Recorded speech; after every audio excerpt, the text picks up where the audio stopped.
Sabe, às vezes eu paro e penso em como a vida nos surpreende. Aos 71 anos, com cabelos grisalhos que parei de pintar faz tempo, sentada aqui na varanda da minha casa simples, rodeada de plantas, olhando fotos dos meus netos, eu nem acredito que sou a mesma mulher de antes. Aquela que viveu anos presa numa gaiola com porta aberta, sem coragem de voar. Mas hoje eu quero contar a minha história, porque talvez ela possa ajudar alguém. Talvez você, que está me ouvindo agora.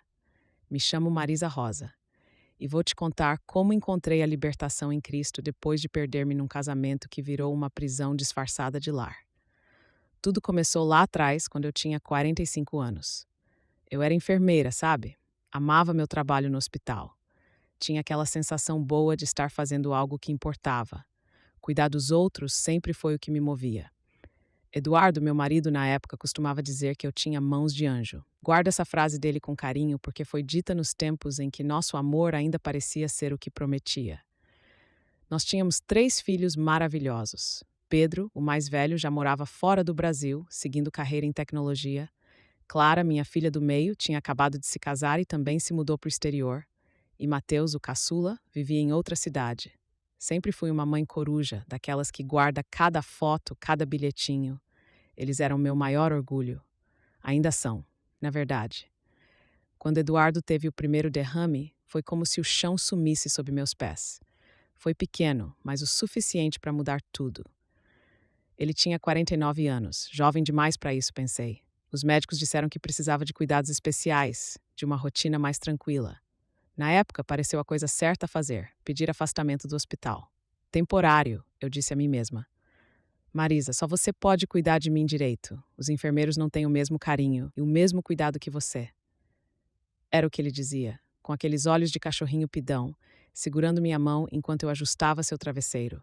E eu me sentia tão importante, tão necessária.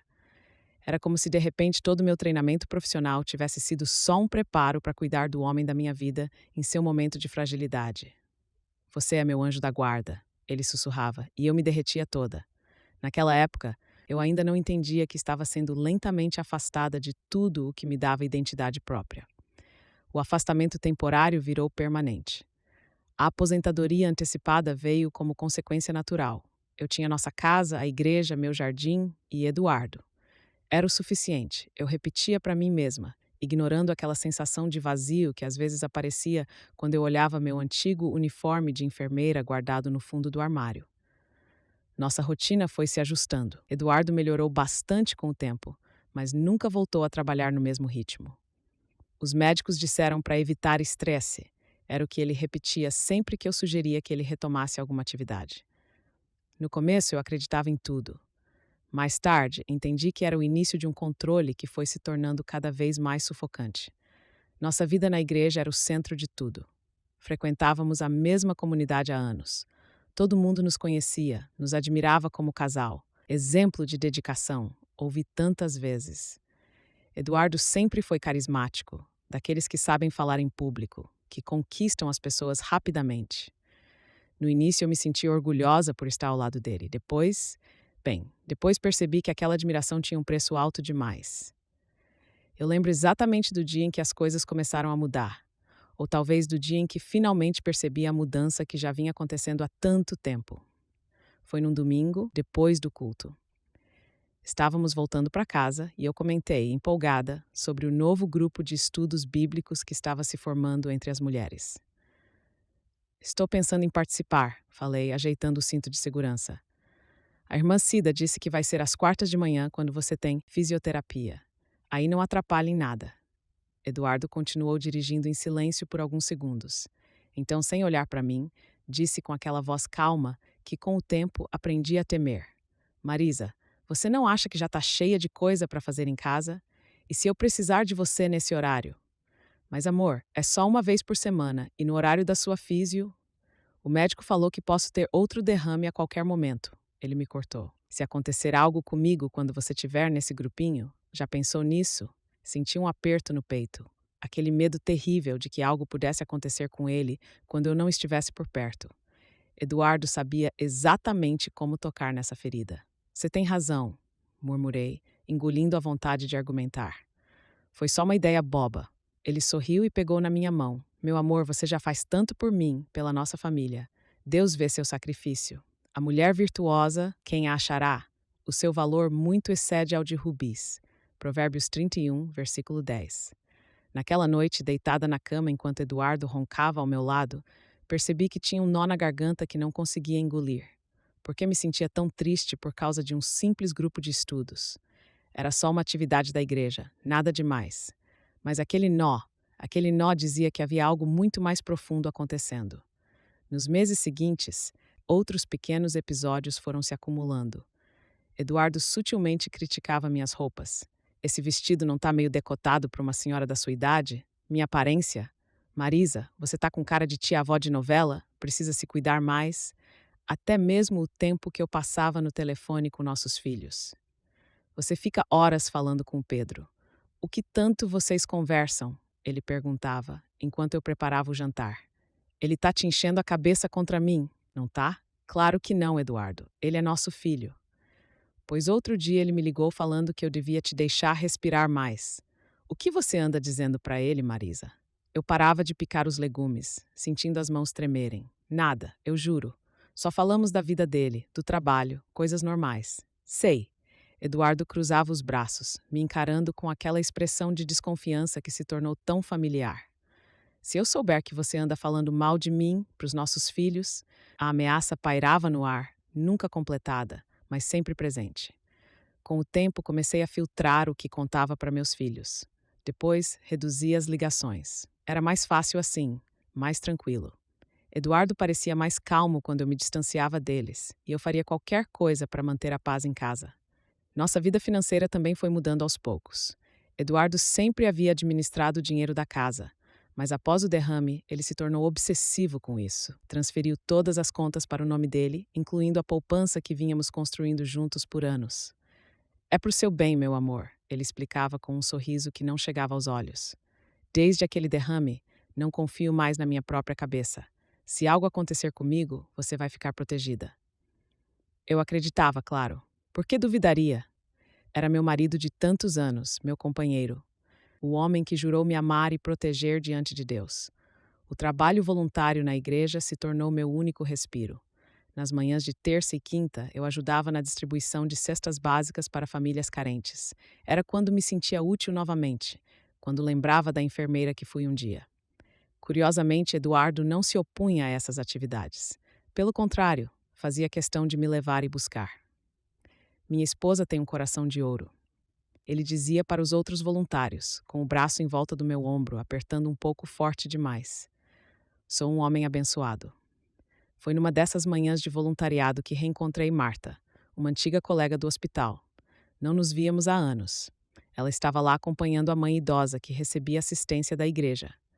Marisa, meu Deus, quanto tempo! Ela me abraçou com força, seus olhos brilhando de emoção. Como você está diferente?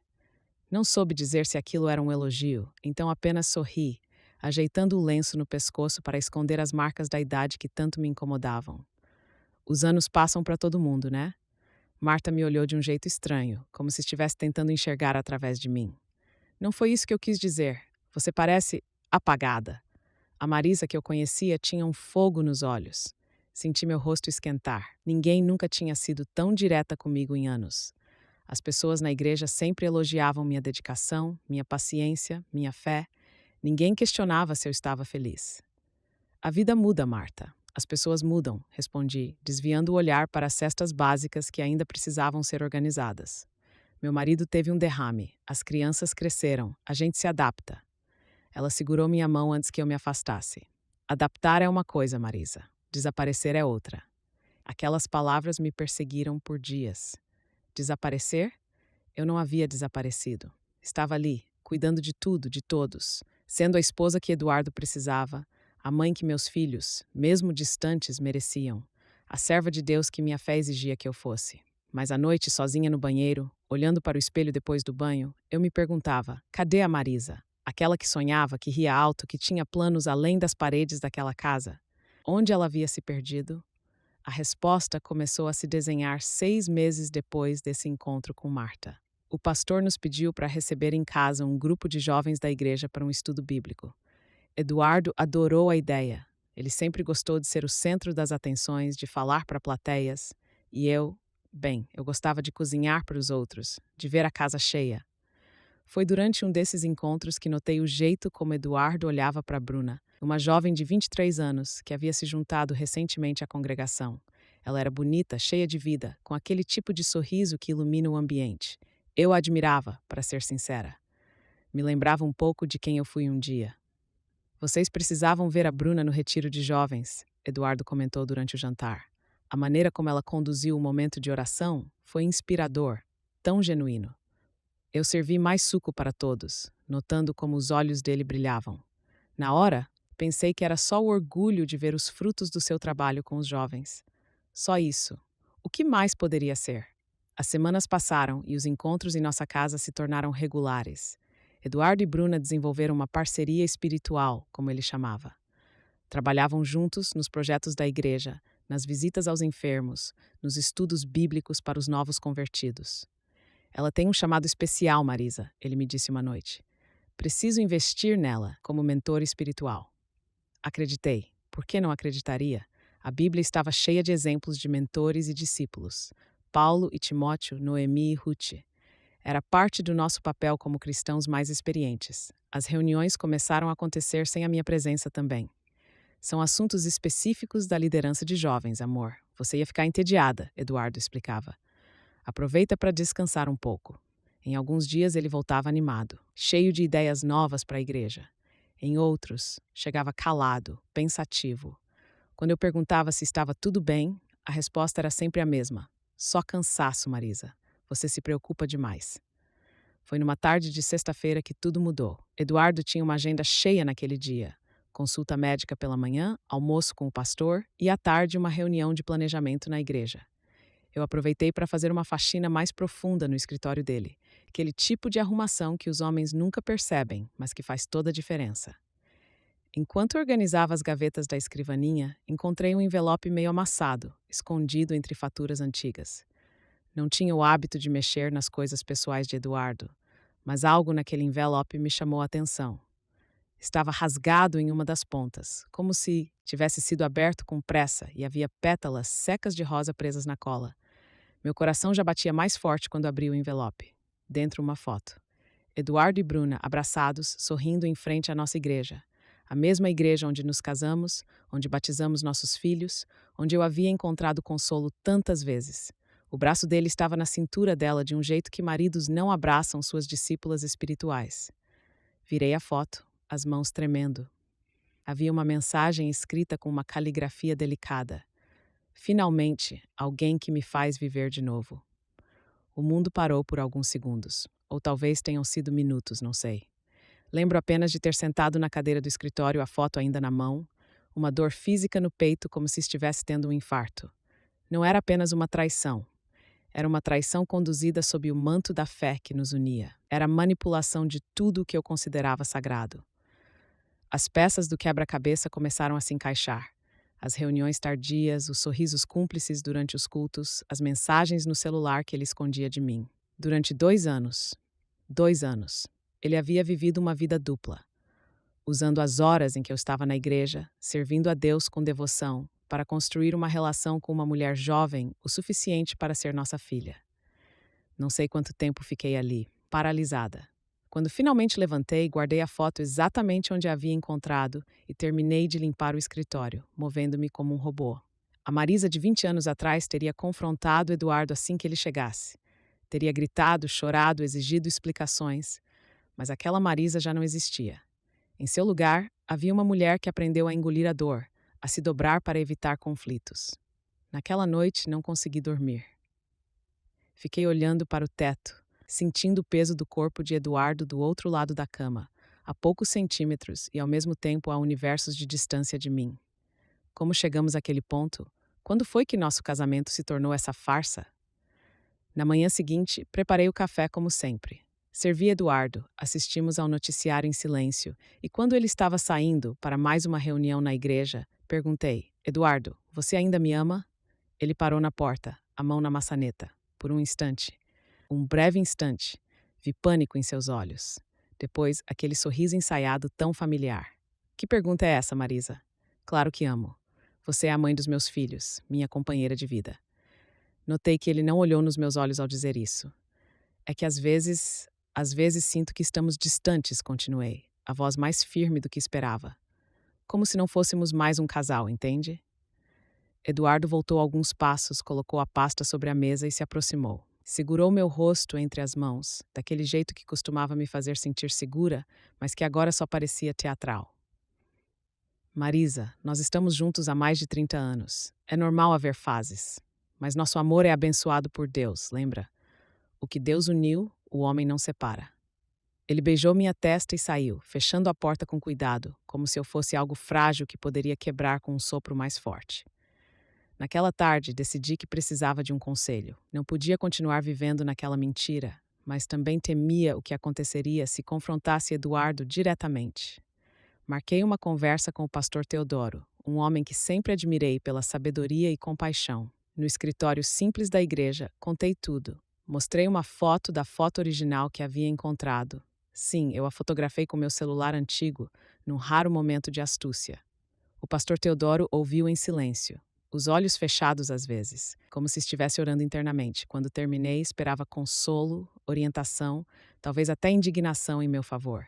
Em vez disso, recebi um olhar complacente. Irmã Marisa, ele começou, juntando as mãos sobre a mesa. Eduardo é tão humano quanto você e eu.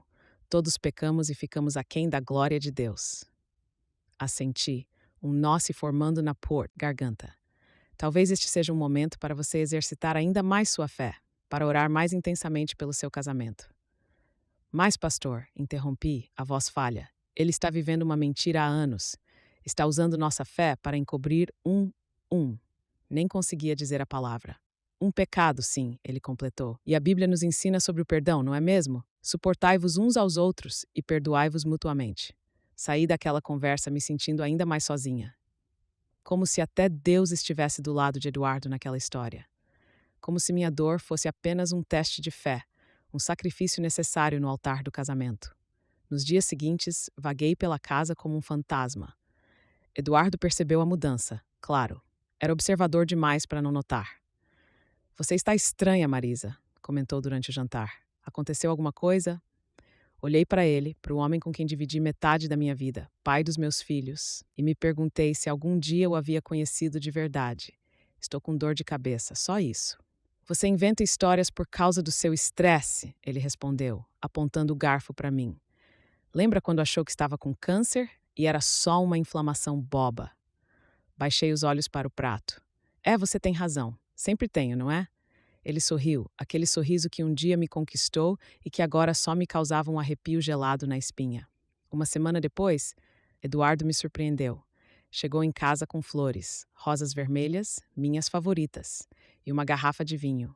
Preparou um jantar à luz de velas, colocou nossa música favorita para tocar.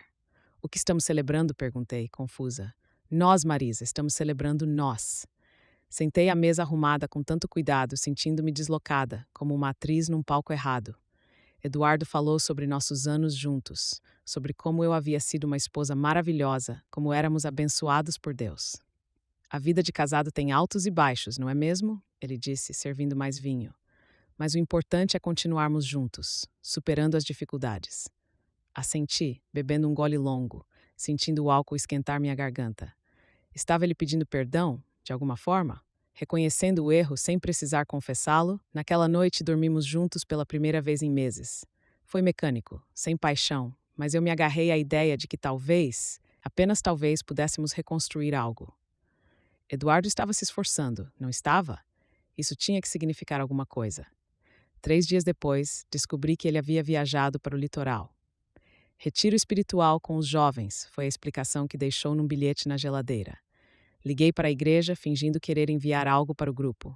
Que retiro, irmã Marisa? Perguntou a secretária, confusa. Não temos nenhum evento programado para esta semana. Desliguei o telefone, a mão tremendo tanto que quase o deixei cair. Sentei na cadeira da cozinha, as pernas fracas demais para me sustentarem. Estava acontecendo de novo. A mentira, a traição, a manipulação.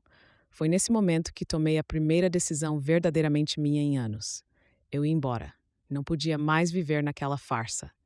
Arrumei uma mala pequena com o essencial: algumas roupas, documentos, a aliança de minha mãe que herdei quando ela faleceu.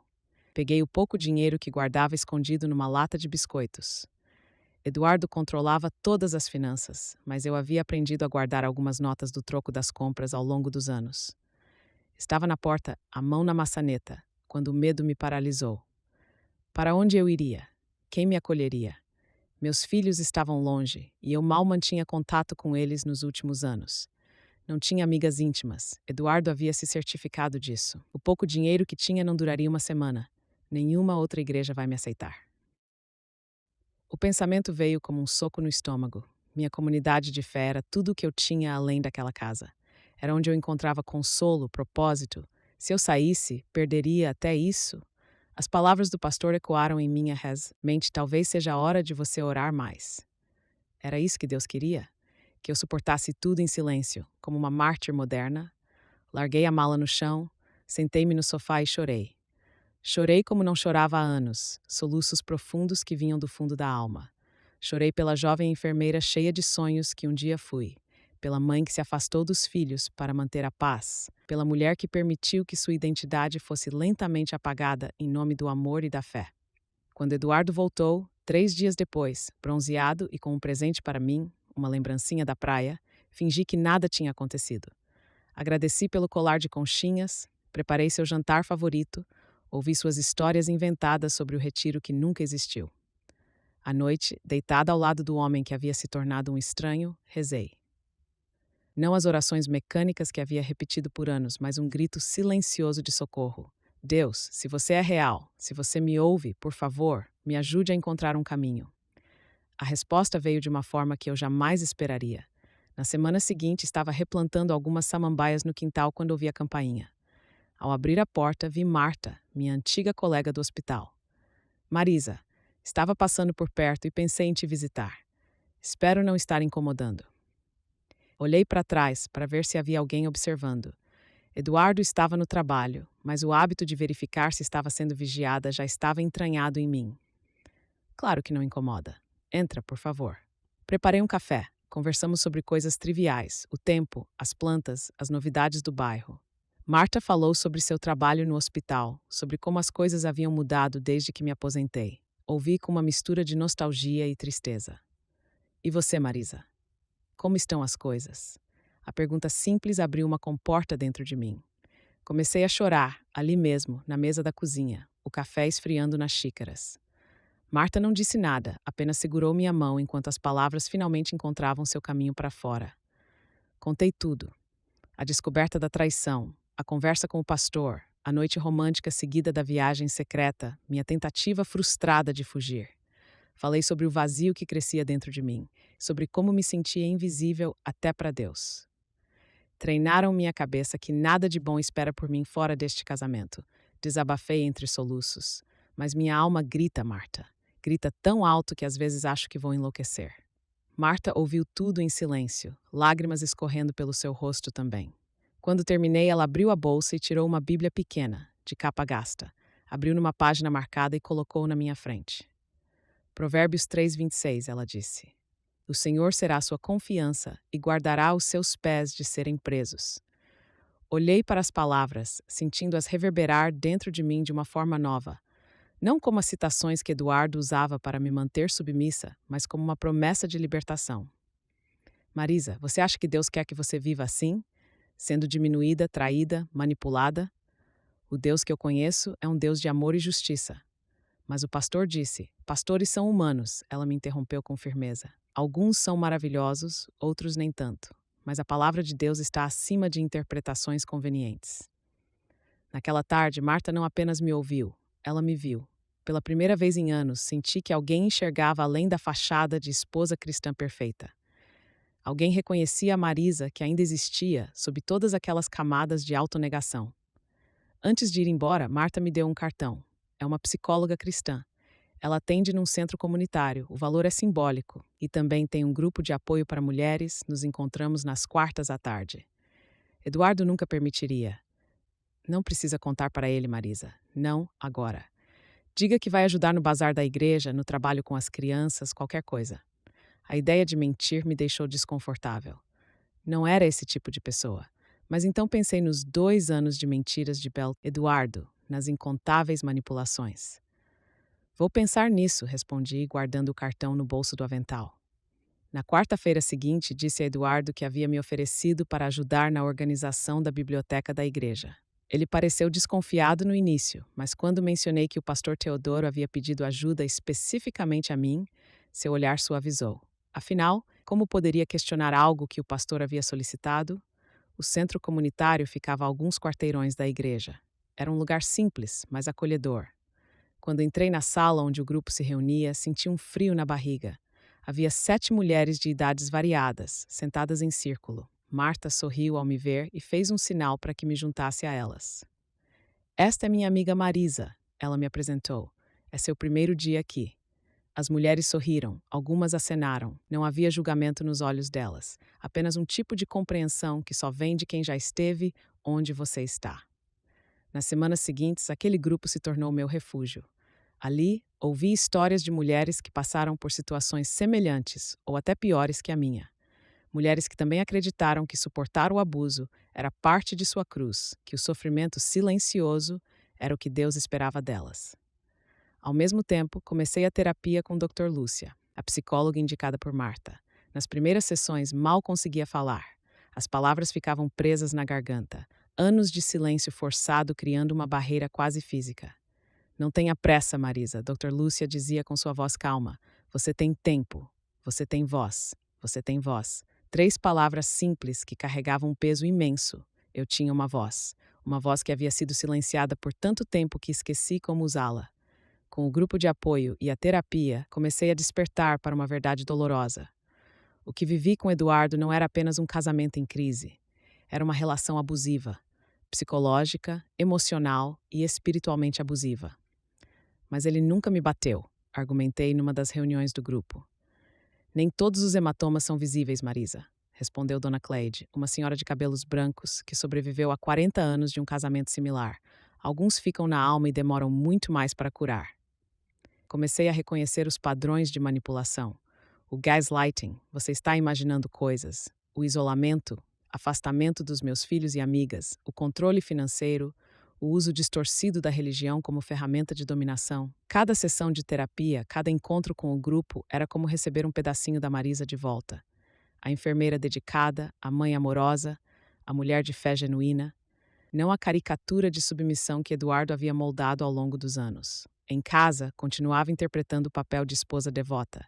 Preparava as refeições, cuidava da casa, ouvia pacientemente as histórias de Eduardo. Mas algo havia mudado internamente. Eu estava desperta agora, consciente. Via a manipulação acontecendo em tempo real. Reconhecia as táticas que antes passavam despercebidas. Eduardo notou a mudança, é claro. Você está diferente, comentou uma noite. Tem alguma coisa que não está me contando? Senti o coração acelerar, mas mantive o rosto calmo. Diferente como? Não sei explicar. Mais distante. Deve ser só impressão sua, amor. Estou cansada, só isso. Ele me olhou longamente, como se tentasse decifrar um quebra-cabeça.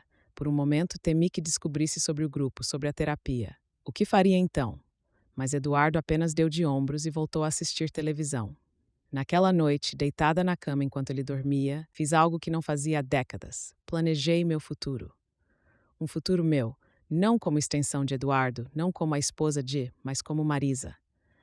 Talvez pudesse voltar a trabalhar, mesmo que fosse meio período numa clínica pequena. Talvez pudesse fazer um curso de atualização em enfermagem. Talvez pudesse reaproximar-me dos meus filhos. Mas ainda havia a questão da igreja, da comunidade que considerava minha segunda família. Como continuaria frequentando-a se me separasse de Eduardo? Como enfrentaria os olhares, os sussurros, o julgamento? A resposta veio de forma inesperada, durante uma assembleia da igreja. O tema era perdão e restauração, e o pastor Teodoro convidou membros para compartilharem testemunhos de como o perdão havia transformado suas vidas. Eduardo se ofereceu para falar, é claro. Subiu ao palco com aquele seu jeito confiante, sorriso carismático no rosto. Falou sobre como Deus havia o restaurado após o derrame, sobre como sua fé havia sido fortalecida através das provações.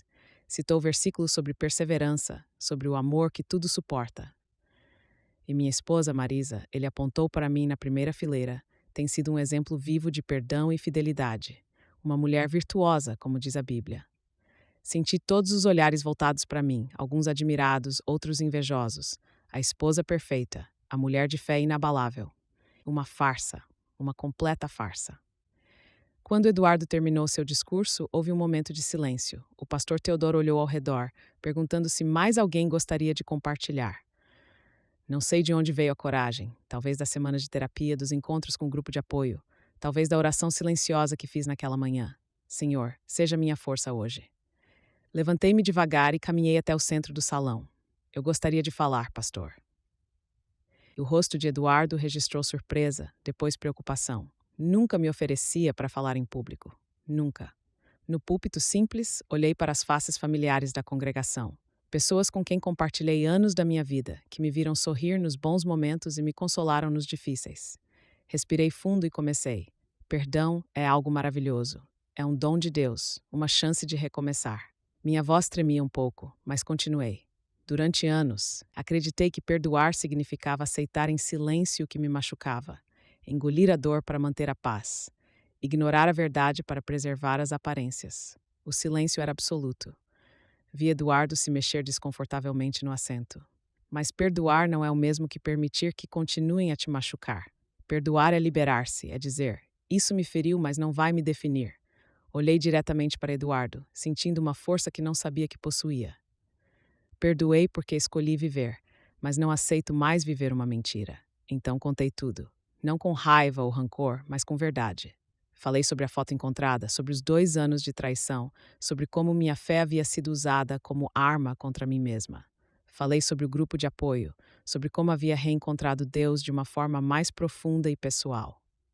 O Deus que conheço agora não quer que vivamos em mentiras, concluí, lágrimas escorrendo livremente pelo meu rosto. Ele quer que vivamos em verdade e em luz, e foi isso que vim fazer hoje. Quando terminei, o silêncio era ensurdecedor.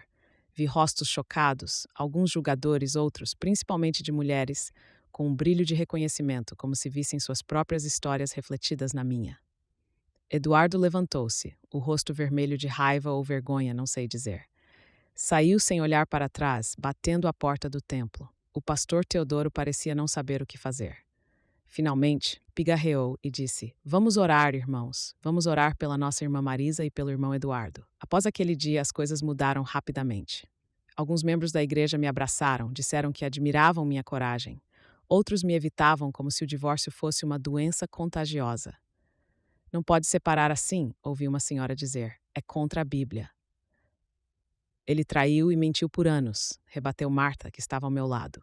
"A Bíblia também fala sobre isso, não é mesmo?" Tive que deixar aquela igreja no final. Não pela rejeição de alguns, mas porque precisava de um novo começo. Um lugar onde não fosse a esposa traída ou aquela que expôs o marido. O divórcio foi difícil, doloroso. Eduardo usou todas as táticas possíveis para fazer recuar. Manipulou nossos filhos, espalhou rumores na igreja, ameaçou me deixar sem nada. "Você vai destruir nossa família", ele disse durante uma das discussões sobre a separação. "É isso que quer? Destruir tudo o que construímos?" "A família já estava destruída, Eduardo", respondi, surpreendendo-o com minha firmeza. "Estou apenas reconhecendo a verdade." O processo legal foi desgastante. Eduardo conhecia pessoas influentes, tinha recursos que eu não tinha. Houve momentos em que quase desisti, em que a pressão parecia grande demais para suportar.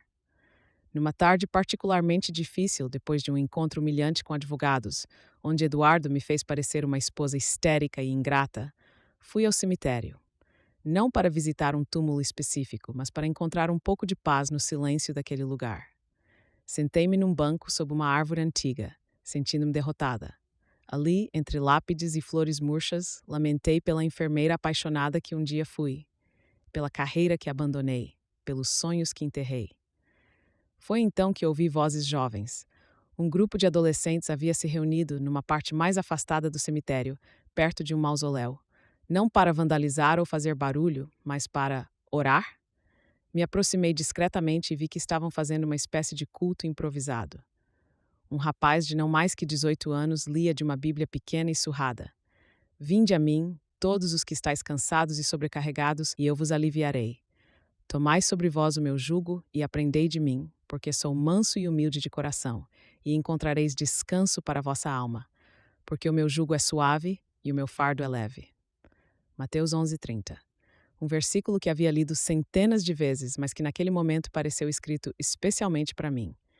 Meu jugo é suave e meu fardo é leve. O Deus em quem eu acreditava não era aquele que me mantinha presa num casamento abusivo. Era o que prometia descanso para minha alma cansada. Voltei para casa renovada. No dia seguinte, tirei a foto de Eduardo e Bruna do envelope onde havia guardado como prova. Olhei para ela uma última vez, não com raiva, mas com uma estranha compaixão. Que vazio Eduardo devia sentir para construir sua vida sobre mentiras, que insegurança o levava a controlar e manipular aqueles que deveria amar. Rasguei a foto em pequenos pedaços e, em vez de jogá-la no lixo, desenterrei num vaso onde plantei uma pequena samambaia. Uma nova vida crescendo sobre os restos do que havia morrido. O divórcio finalmente saiu. Recebi menos do que seria justo, mas o suficiente para recomeçar. Meus filhos, que inicialmente acreditaram nas mentiras de Eduardo, começaram a se aproximar novamente quando perceberam a manipulação. Desculpa, mãe, disse Pedro durante uma chamada de vídeo. Pai nos disse que você estava confusa, que inventava histórias por causa da idade. Devia ter desconfiado. Tudo bem, filho. O importante é que estamos nos reconectando agora. Encontrei uma pequena igreja em outro bairro, menor, mais acolhedora, liderada por uma pastora que entendia profundamente sobre traumas e cura emocional. Ali fui aceita como era, uma mulher de fé imperfeita, em processo de reconstrução. Com o tempo, assumi um papel na comunidade. Comecei ajudando no Ministério de Visitação aos Enfermos. Minha experiência como enfermeira finalmente sendo valorizada novamente. Depois, quase sem perceber, me tornei líder de um pequeno grupo de mulheres que, como eu, haviam passado por relacionamentos abusivos. Como você conseguiu superar? Perguntou-me uma jovem recém-divorciada, os olhos ainda cheios de dor. Não superei completamente, respondi com honestidade. Ainda tenho dias difíceis, ainda choro às vezes. Mas aprendi que a cura não é um destino, é uma jornada. Aos 60 anos, fiz algo que jamais imaginei. Voltei a estudar. Não enfermagem, meus conhecimentos técnicos estavam defasados demais, mas um curso de aconselhamento para a terceira idade. Queria me capacitar melhor para o trabalho que já fazia na igreja. Quando recebi meu certificado, 2 anos depois, meus 3 filhos estavam na plateia. Clara havia trazido meu neto mais novo, que segurava um buquê de flores simples para a vovó estudiosa. Foi um dos momentos mais felizes da minha vida. Hoje, aos 71 anos, olho para trás e vejo como minha história é, na verdade, uma história de redenção. Não porque o sofrimento tem algum valor intrínseco, não tem, mas porque escolhi não deixar que ele me definisse. Ele me abandonou. Costumo dizer nas reuniões do meu grupo de apoio. Mas foi no abandono que encontrei o Deus que jamais me deixou. Relacionamentos podem quebrar, mas a fé é como o mar. Traz ondas, mas carrega você para a terra firme. Tenho cabelos grisalhos agora e não me importo. As rugas ao redor dos meus olhos mostram que sorri muito nas últimas décadas. Minha casa é simples, mas é minha, um espaço sagrado onde posso ser integralmente quem sou. Na semana passada, minha neta de 15 anos veio me visitar. Encontrou um álbum antigo com fotos minhas de quando era enfermeira. Vó, você parece tão feliz aqui, comentou, apontando para uma imagem onde eu estava com meus colegas de hospital, todos sorridentes em seus uniformes brancos. Eu era feliz, querida, respondi, passando a mão pelos cabelos dela. E sou feliz agora, de um jeito diferente. Você tem algum arrependimento? Ela perguntou com aquela franqueza adolescente. Sobre seu casamento, sobre tudo? Pensei por um momento. Talvez me arrependa de não ter confiado mais em mim mesma, mais cedo, de não ter reconhecido meu valor quando ainda era jovem, mas não me arrependo das escolhas que fiz para me libertar, mesmo que tardiamente. À noite, sozinha na minha cama, leio minha Bíblia gasta pelo uso. Não com os olhos de quem busca regras para obedecer cegamente, mas com o coração de quem encontrou o verdadeiro significado da liberdade em Cristo. Liberdade para ser imperfeita. Liberdade para recomeçar. Liberdade para aceitar que o amor verdadeiro, seja de um parceiro, de Deus ou de si mesma, nunca vem com correntes, apenas com asas. E antes de dormir, faço uma oração simples para todas as Marisas que ainda estão presas em suas próprias gaiolas. Senhor, mostra a elas que a porta está aberta. Dá-lhes coragem para voar. Porque essa é a verdadeira libertação em Cristo. Não precisamos carregar jugos pesados por medo ou culpa.